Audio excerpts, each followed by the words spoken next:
Hi, I'm Dave Dinkle, and here I am on a rant about the Illinois state law that was passed recently. Actually, it's not a statute, it's just an amendment to one of their existing regulations that governs brokers, commissions, and fees and stuff like that.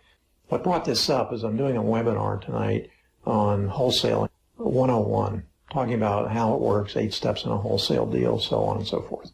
I had a new student join me. I did a transactional funding for them, and they had some problems, but I worked through them, and they closed the transaction.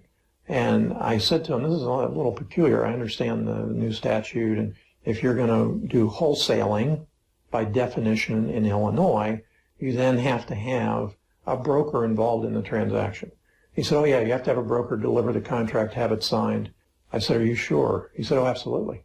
I said, well, I don't want to give you my history, but as an investor for 45 years, I've been involved in a number of disputes with different states about what does the law say and what's your interpretation.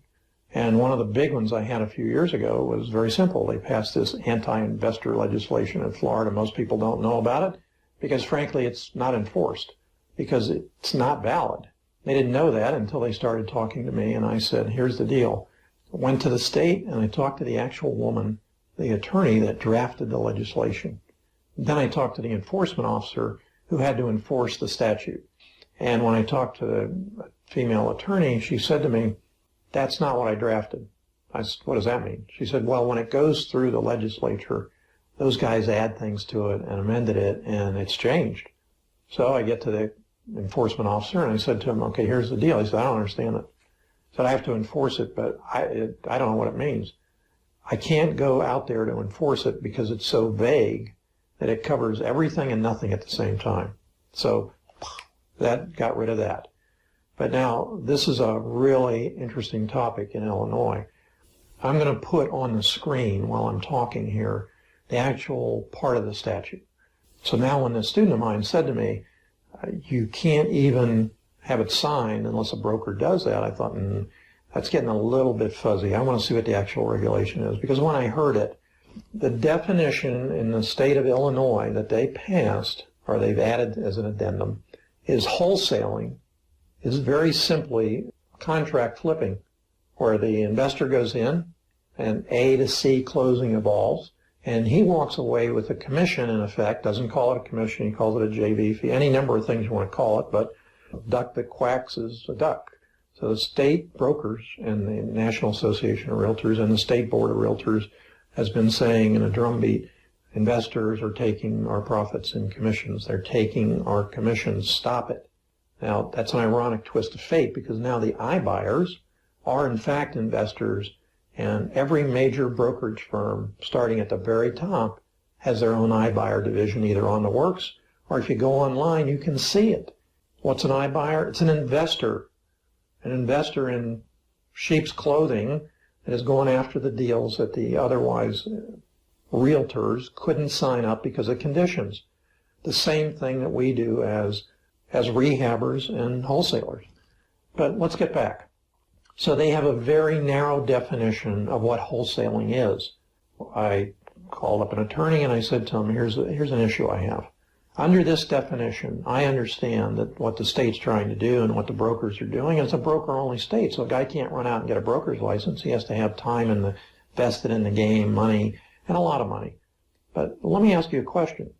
If I buy that property and I close on that property and I have full intention of rehabbing it, and then I change my mind and I say, somebody came along, made me an offer of substance, I'm going to let him do the rehab, and I sell that property, am I considered a wholesaler? I didn't take out a JV fee. I legitimately closed on the property. Now, if you say to me, well, if you do it the same day, it's wholesaling. Not so. Are you now saying to me that the state will tell you how long before you can sell a property? What's next? If you sell a property within a certain time period, we charge you a fee. These things are going to be appealed in the system and they're going to be taken out. They're just over the edge. And it's like well-meaning, I'm going to say, legislators get their ear waggled by people that put money into their campaigns. And I'm being upfront. And they pass this legislation that they think is in the homeowner's best interest and the broker's best interest.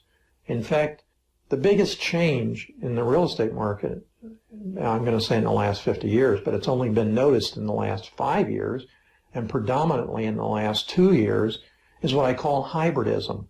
Hybridism, where an agent or broker go into the homeowner and he says, you know, look, you're not going to be able to sell this. If you make hoarders look great, this place is going to fall down.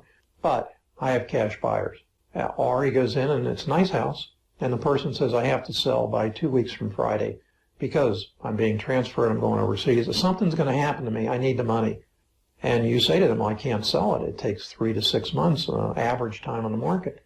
He says, I have to have the money. Okay, I have cash buyers.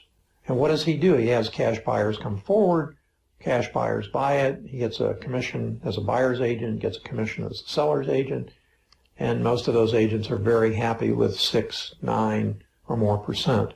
The very clever brokers are the buyers. They mark up the property and they sell it to the end buyer with a 3% commission. And they're typically making 15 to 22%. Now, when I published my book on hybridism, I got terrible criticism back. It's illegal, it's immoral, you can't do that. But in fact, most states have allowed additional clauses in their contracting that allow the listing agent to defer putting it on the MLS. I noticed one in Long Island where the agent asked for 90 days, not to list the property for 90 days, because she had a cash buyer's list and the seller wanted to get out. What happened? 15 investors showed up the next day, all cash buyers. And who was happy? Agent, cash buyers, and of course the client. So if you say to me, no, it just sounds like it's not legal. Well, I go one step further and I say to you, look at who are the iBuyers. This is what the iBuyers are doing, and they're going to change the industry forever. If you're a listing agent or a broker, you have a couple choices. Join them and take a reduced commission, or do it yourself. And until you get it in your mind that you can do it legally, you're going to be stuck out there spinning your wheels and not making a living. I've ranted enough.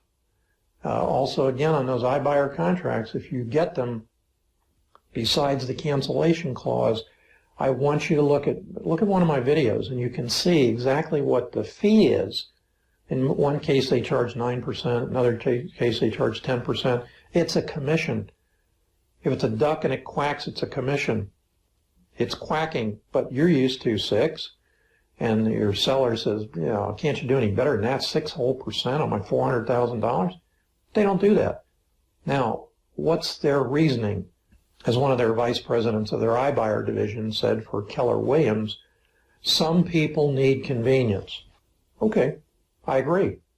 That's why we're wholesalers and we fill that need. That's why you as a realtor, if you're licensed and you're looking at this, that's your job. Your job is not to get the listing and get the highest price. It's to fulfill the needs of the client. The highest price may take too long and may not be what it is. The worst I've ever seen is an agent ran into a pre-tax deed sale individual, and he said, I don't care what those guys are offering you. I can get you that much more money, but you have to sign a listing agreement now and I have to put it up. 4 days later, the property went to sale and the homeowner got 0. What did the agent get? He got 0, but he got a listing. I don't know if that counts in some way, but you know, that's criminal. I mean, that's what I call that. Otherwise, that homeowner who's going to lose his home could have walked away with a cash amount. Boom, done. Whatever you feel about being legal, in my hybridism book, I give you clauses that you can use to legalize it. The iBuyers have all those clauses. They've already done that. And when you talk about, well, how much can they make, you've got to see some videos on actual transactions with them. I have to say to you that they are great. Their internet marketing and their TV marketing and, my God, their radio marketing, they're spending a fortune on it. And the people that come forward and say, boy, they did a great job for me, I'm sure they did.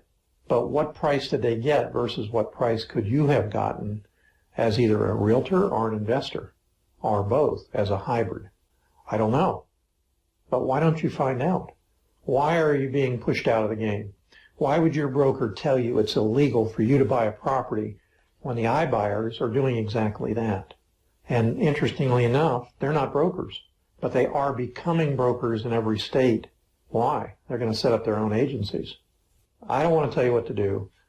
I do want you to learn from these rants that I have. There's a lot of topic points in here, and I wish you limitless success in all you do. I'm Dave Dinkle.